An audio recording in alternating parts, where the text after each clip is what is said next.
Accept your errors.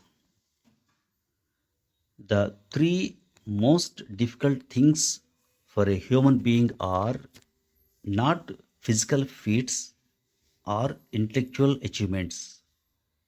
They are: first, returning love for hate; second, including the excluded; third, admitting that you are wrong.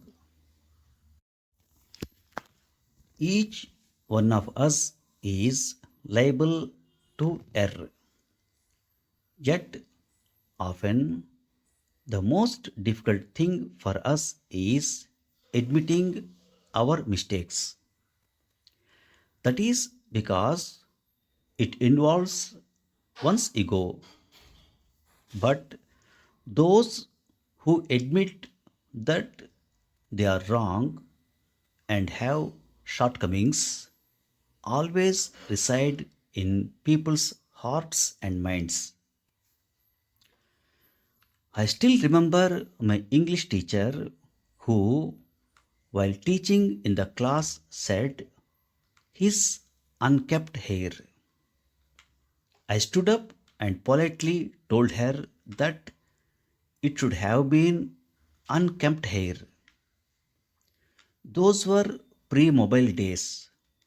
So she sweetly told me that she would refer to a dictionary and get back.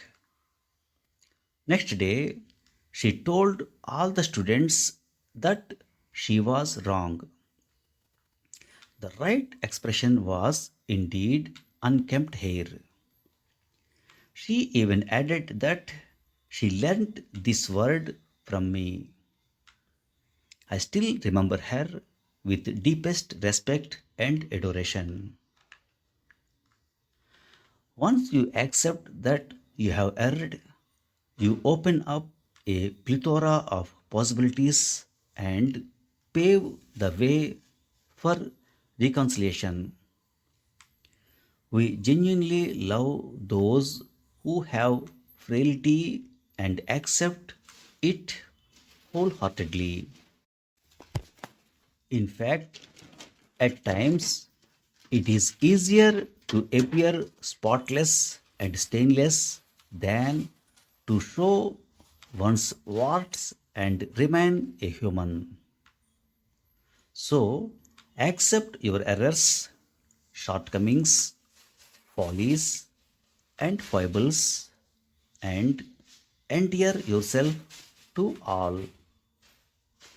People can relate to us more for our defects than for our cultivated image of being paragons of virtues.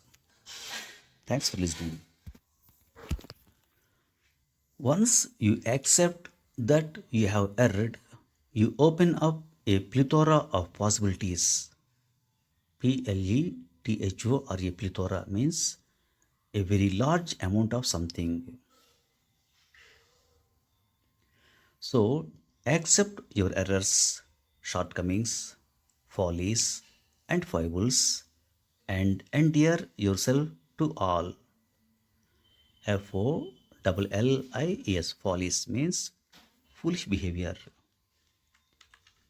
FOIBLES, foibles means a minor and trifling fault. People can relate to us more for our defects than for our cultivated image of being paragons of virtues. PARAGON, paragon means a perfect person, an example of good quality. Thank you very much.